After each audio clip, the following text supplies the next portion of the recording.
Welcome to Professor Game Podcast, where we interview successful practitioners of games, gamification, and game thinking who brings the best of their experiences to get ideas, insights, and inspiration that help us in the process of getting the students to learn what we teach. And I'm Rob Alvarez. I teach and work at IE Business School in Madrid, where we create interactive and engaging learning materials. Want to know more? Go to professorgame.com/subscribe, start on our email list, and ask me anything. So engagers, we are back with this panel discussion. I know you were left for a whole week wondering, what about flow? What do the conferences experts think about flow and how it integrates into game-based learning, gamification, and so on? So the wait is absolutely over. I'd like to remind you that we are here in this episode showing a live panel. If you haven't heard the previous episode, I would request you to hit pause, go to the previous episode, and hear the beginning of the panel discussion that we held in the Business Learning Games Conference in Lisbon. So again, we had Teresa de la Era, so Teresa. We had Sarah de Freitas. We had Lars Hoffman. We had Michael Sutton, and we had Paul O'Connor. And again, if you want to listen or you want to read actually from them and about them, who they are, why they're relevant in this world of game-based learning and gamification, please go to professorgame.com, type business learning games, and you will find the link to the show notes in this panel discussion, and you will see all the information that you're looking for there. So again, continue listening to this episode, satisfy that curiosity that was left behind with the previous episode, and enjoy. I do have a follow-up to this because we're talking about flow, which I think is a very interesting topic, and it's very inspirational for game-based learning, gamification, and all these things. My question is, do you feel flow is in and of itself an objective in using game-based learning, gamification, and these strategies? In some cases, definitely. It's built in. In some cases, okay. Because if you look at a lot of the game design models, they do utilise that concept really deeply in terms of how game design is done, and it's something that we've used in our models, and I'm sure there's many game designers here who use it very centrally. So I think that there's a real understanding about that. I think also in films you see it, you see it in TV, Game of Thrones and Peaky Blinders I talked about the other day. You do get lost in those environments, and it is very much that is flow. You use your sense of time and so on. But the concept of flow is a tension between anxiety and boredom. Okay, you cannot sustain flow artificially for long periods of time. And as a result, even though many game designers attempt to create an immersive environment that will help trigger flow, if we look at the addictive side of the edutainment area for the younger folks, one of the problems we run into is addiction is semi-permanent. Flow is not. So what I'm feeling is that you're hoping that there is a way we can maintain flow for longer periods of time. I don't think we've got enough science at this stage to be able to do that, because as Fausto mentioned, there is this drive and motivation now for experience. If you're on a river rafting and you get into the rhythm and you get into the flow, sooner or later you're going to be on shore, okay? Because you lose yourself in it, as addicts lose themselves in whatever they're playing. So if experiences are beginning to become peak goals for many individuals, the experiences will create an environment for stimulated flow, to stimulate flow, but the individuals themselves will not be able to sustain it for long periods, because it would be like being on adrenaline constantly. You can't. You burn yourself up. So I would back this up a bit in saying, why do we want flow to be part of experiences? I don't know. And that's what scares me at this stage, is we do have the addictive millennial generation and those younger. And yet we now understand how flow is this tension, but we haven't understood how you sustain that attention and why you want to. The only thing that would come to mind to me is a more esoteric goal. If you think in terms of the Eastern traditions of meditation and contemplation, that is flow, sustained for very long periods. But the goal is spiritual enlightenment. So if we apply this to workplaces or educational institutions, we have a whole different set of goals that don't match what traditionally took place with flow around those practices. So that's what would worry me. Okay, any addition or I just want to remark two things. One is when we are talking about addiction, what research shows is that individuals that get addicted to digital games or games in general is because they already have a psychological problem, right? Or they are needing something that is not being covered by other individuals. So they are feeling too lonely or they have deficit in something. So we should not be talking about addiction as something that we are aiming for within this. And something that is also really important is that play engage us usually because it's something that we choose, that is free. So even for the ones who are game players and the ones who play games every day, it's not each individual game that we are going to be really engaged with. I enjoy playing some games and I hate other games. So it's quite difficult to design a game for educational purposes that is going to be catering for all these individual preferences and needs.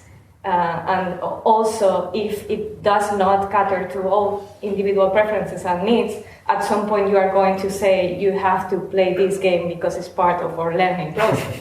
Then it's not free play anymore. There's no choice, there's no agency. So we are starting from not at that good position already. So this is I think it's one of the challenges. It's not that we cannot overcome that challenge, but it's there and it's something that we should acknowledge, I think. There's a tension there as well. Yeah, there's tension, yeah. Paul? The other thing about flow is that flow in itself is simply an experiential state.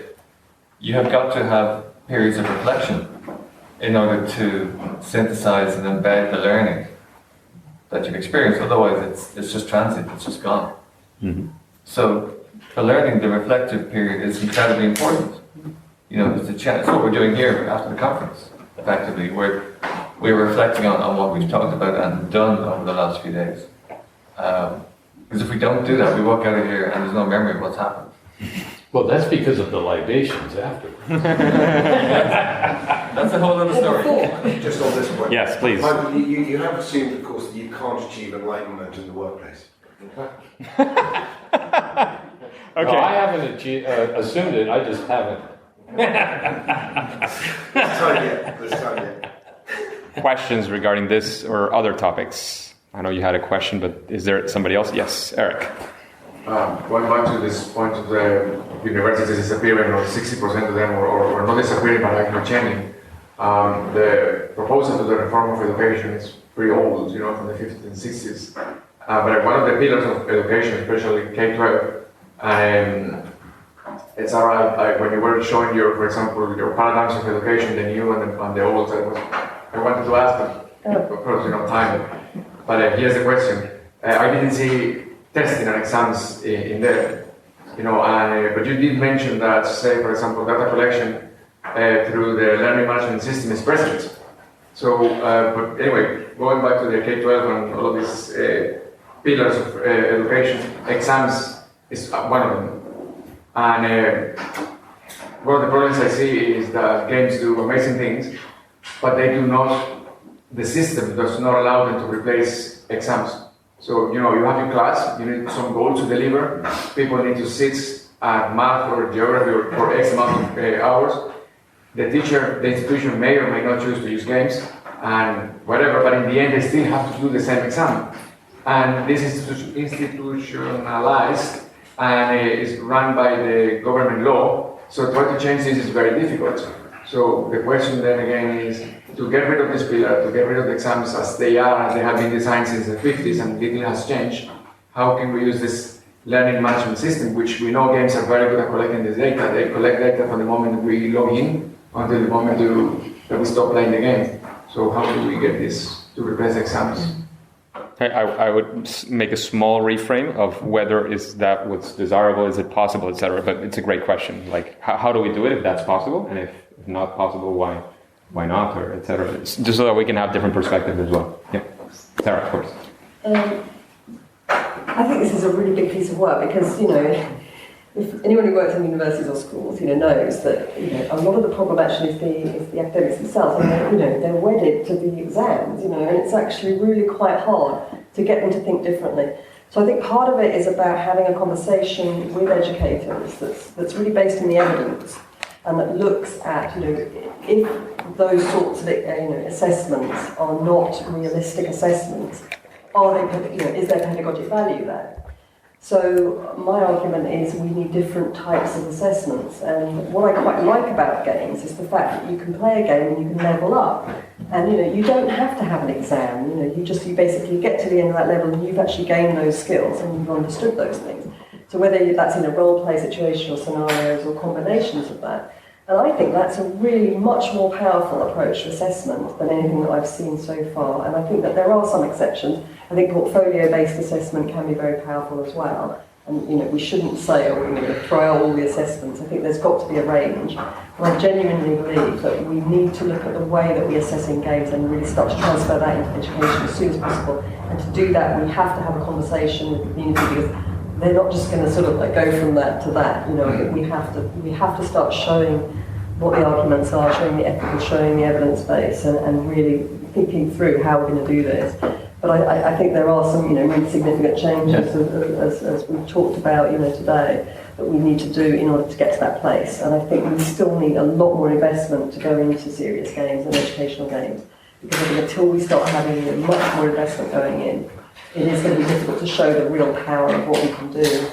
And that performance-based testing system is much more inclusive of different learning styles, because the current exam-based system only rewards a certain demographic of learners who are very good at content accumulation and repetition. Mm-hmm.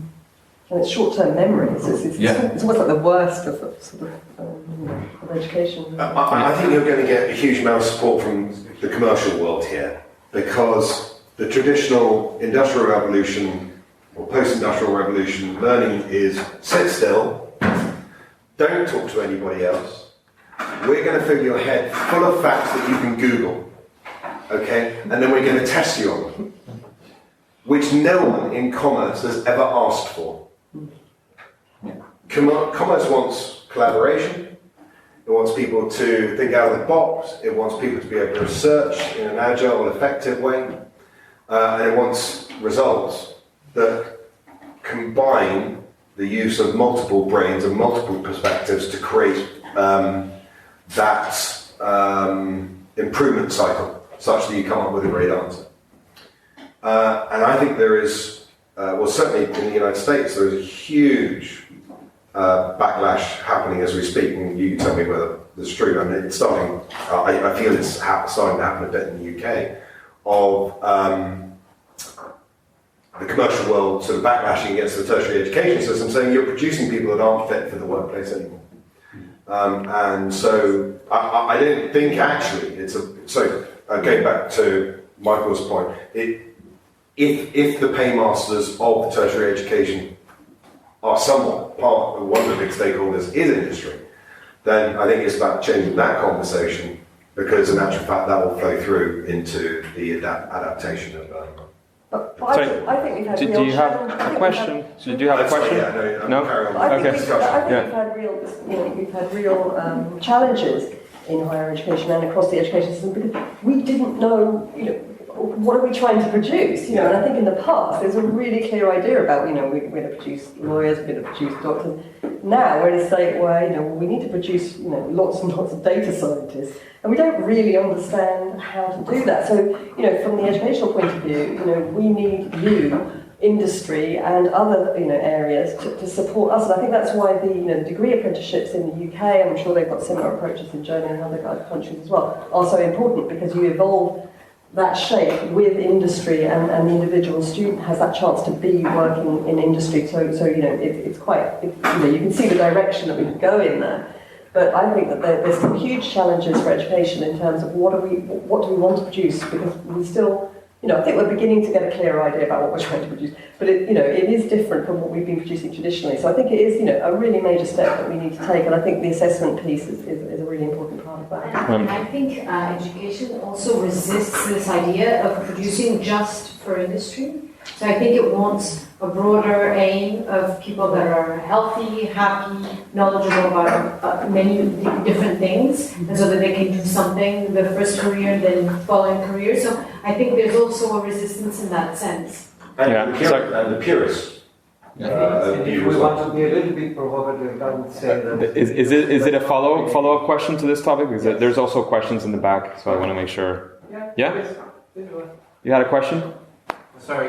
Yes. Just wanted to ask, is it because what is the future skill sets of what's needed in the work environment now is more caught rather than taught? So we think about things like agility, mindfulness, things like this. It's kind of, you have to catch it rather than being taught. So is it the reason why now the educational institutions are struggling to teach it because they're using a taught type of methodology as opposed to a caught type of methodology? I'm not saying just game-based learning as per se. So I mean, how do you teach methodology as in like in slides, in some things like agility where you've got to experience it? So is that mainly one of the reasons why education institutions are struggling to teach the new skill sets? And as much as you can see a lot of collaborative, industry collaborations, and the industries tell universities what they want, but universities are still unable to do it. So is it necessarily a methodology problem, or is it beyond that? I think we're working really closely. I mean, most universities, I don't know, I've worked in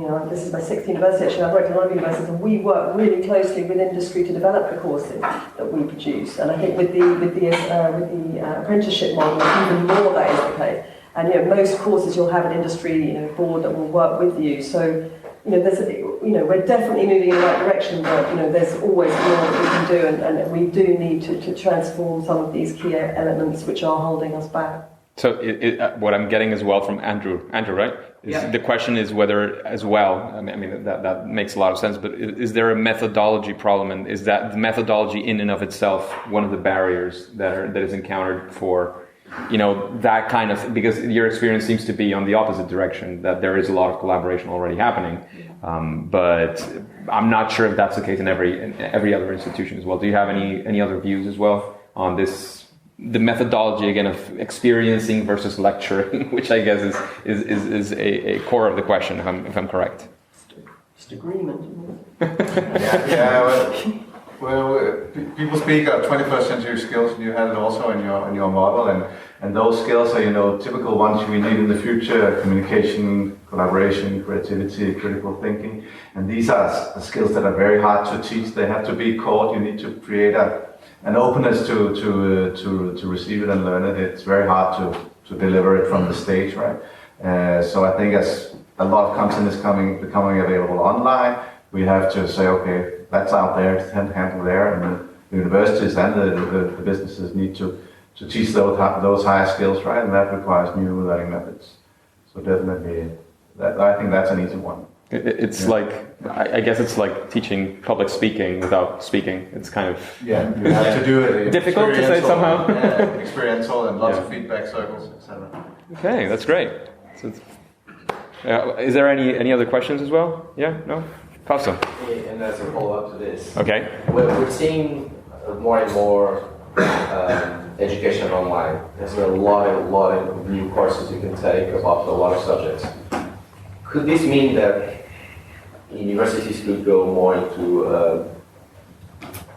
an institution that can actually test the skills more than just dump information, because you can get the information in a lot of places. Of course, it's great to have people who have a lot of experience to mediate that knowledge, but maybe something like games can be really useful to test that this whole knowledge that we have access to. Maybe people who are not, they don't have the money to go to university, but they can have the option of going to university and be tested to their knowledge that they got in a lot of other places. So one of the transformations you're proposing or asking about is whether universities can also turn more into a certifier rather than just a content delivery. You can use it more as an assessment tool, because the actual knowledge is everywhere, and people can get it in a lot of other places. Okay, I would add to that as well, if I may, the importance of content curation. Because I've gathered as well from what the panelists are saying, it's not just about having information, it's what information you want to look at and how to make sense of all that information. So please, the floor is yours, Michael. One of the elements that you're touching upon, which is the reason that I'm seeing many younger folks demanding a higher experiential component, is that those universities generally offering online courses are forced by the structures mentioned, the regulatory structures, to be credentialed under particular regulatory rules and regulations which require exams. Exams are not experiences. And in experiential learning, we have a whole new suite of rubrics and assessment and evaluation tools that can significantly identify learning taking place. However, the accreditation agencies involved in those institutes of higher education are not changing fast enough, which brings me back to my initial disruptive proposal, which was 60% of these institutions, because the younger folks are demanding experiences, are not going to spend their time in a bloody lecture hall. They've got money. They're going to take the money where they can get the experiences.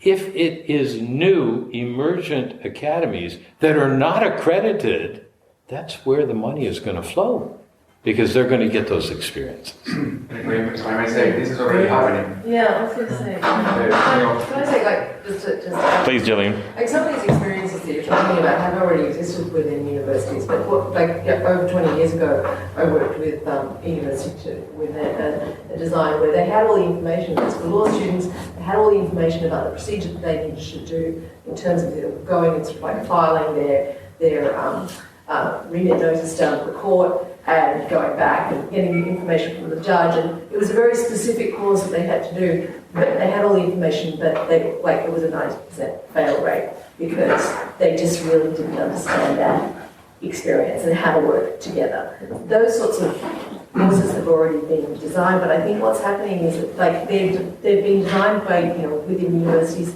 but on that sort of niche level. And assessments, there's already assessment games that are designed specifically for particular courses in the academic world. I think that fundamentally, though, that it's really the ubiquitous nature. It's kind of like when Lars was talking this morning about these specific games that he's the custom design games that you're doing for very niche areas. But fundamentally, it's great to have a custom design game. But fundamentally, it's like, well, how do you do it so it's facilitating a huge number of people, and how do you make it simple enough so that you can make it so an organisation can customise it easily, because these things are not cheap to produce, as we know. That brings me to a follow-up question as well, about the customization versus mass production, and it's whether it's very related. Sorry, just let me finish the idea, so that of course you can provide your insights.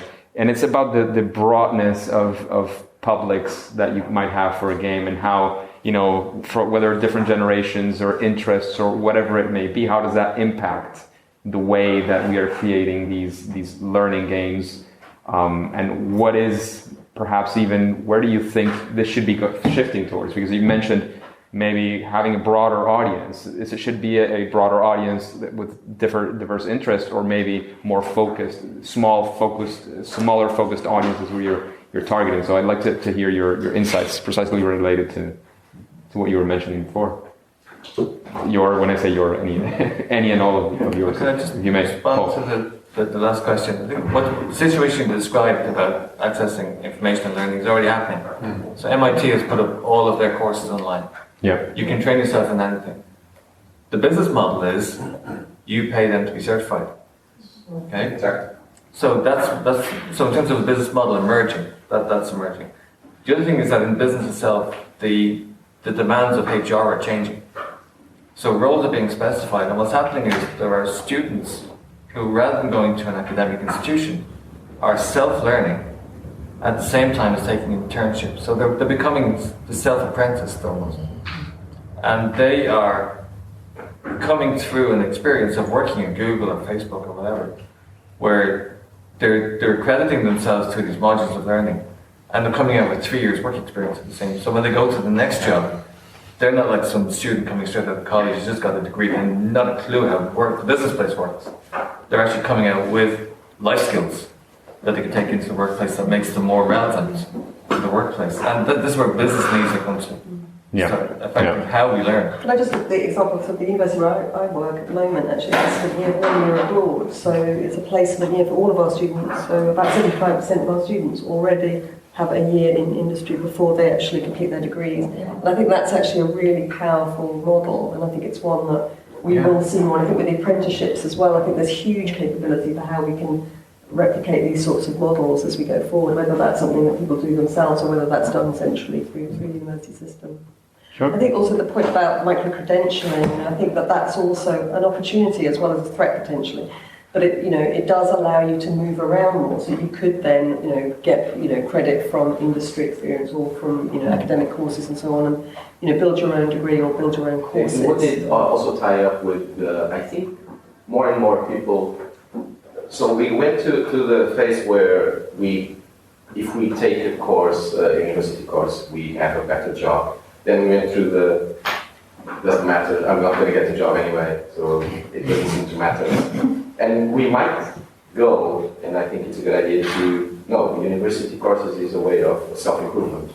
And that means that maybe I shouldn't take in Portugal I took a 5-year course, which is just like the most basic one was 5 years. 5 years is a lot of time. Yeah. And I might have wanted to choose better what those 5 years, what I was learning to cater to a certain goal that I had. And so doing that micro-assessment would be me catering myself, like how it's going to be my learning, and if it adapts to what I exactly want to do. But if we think about the sort of future of learning, maybe think 20, 30 years forward, I think if we accelerate, if we can accelerate learning on the level that we think we can, people will be going to university much earlier, so maybe you might be seeing people go to university at 12. I think it's going to be quite a different model in the future. I do think accelerated learning is going to give us some serious changes to what we see today, and I think there'll be benefits to that as well as challenges. Great. Is there any further questions that you want to have? Yeah, please. Just shifting a little bit topic. I find that most of the time, at least a lot of the time, we talk about educational games or serious games, about how to design them or how to use them in education and how to research them. We don't include the learners, so we don't involve them in this process.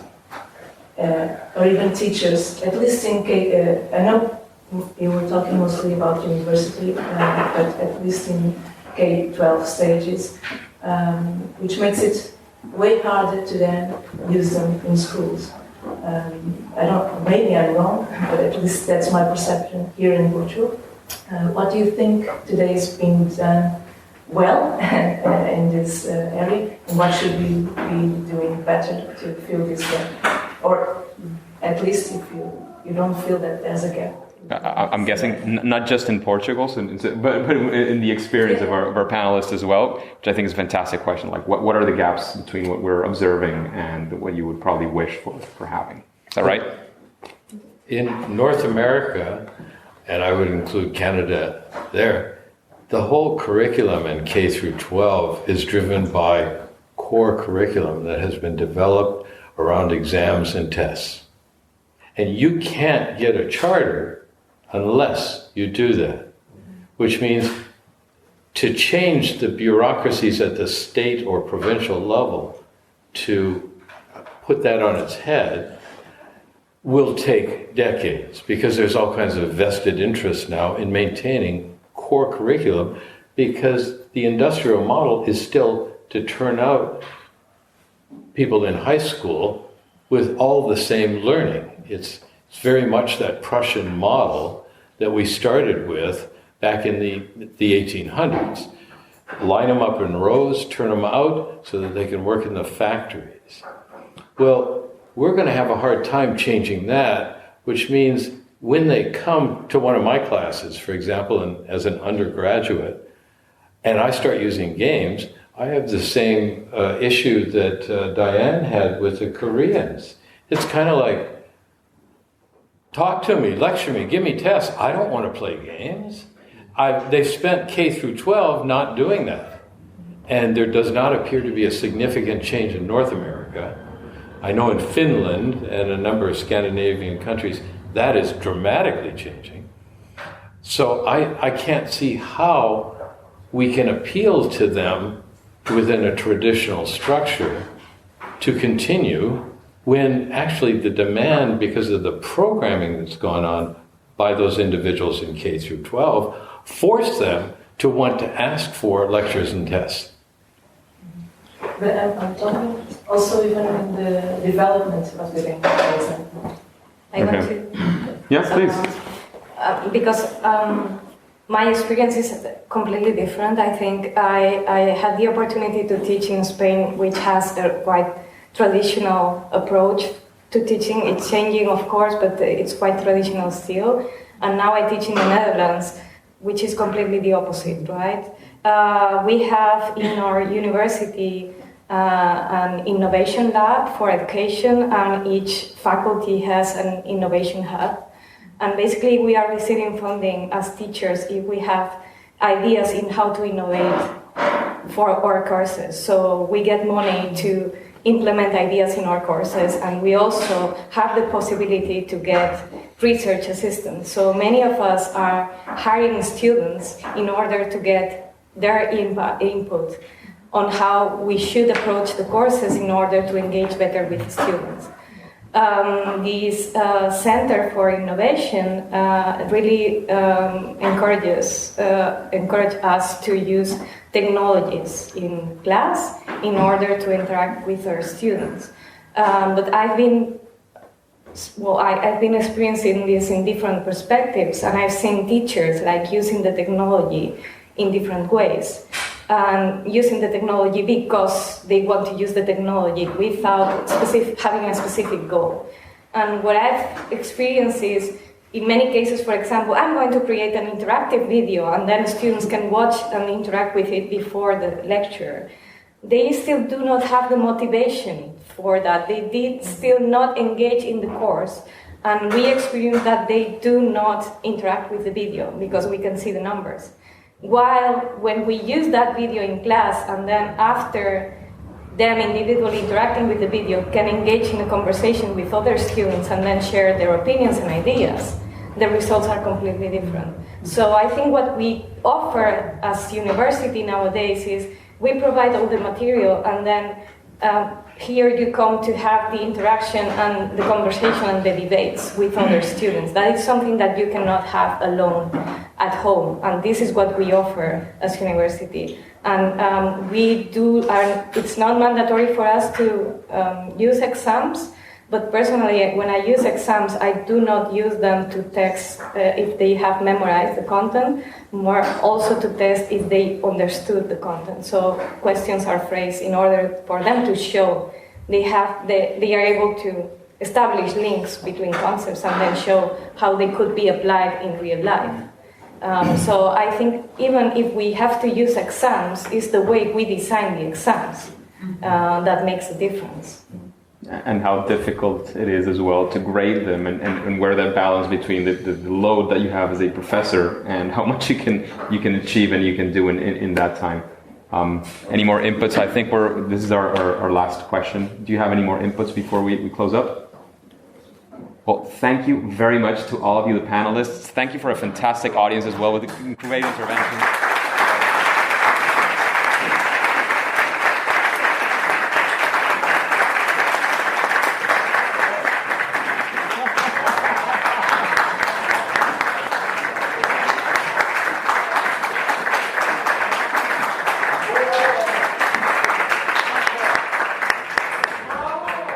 Thanks, John, and the Business Excellence Institute for getting this together. So, thank you very much. Hey, Engagers, thank you for listening to Professor Game Podcast.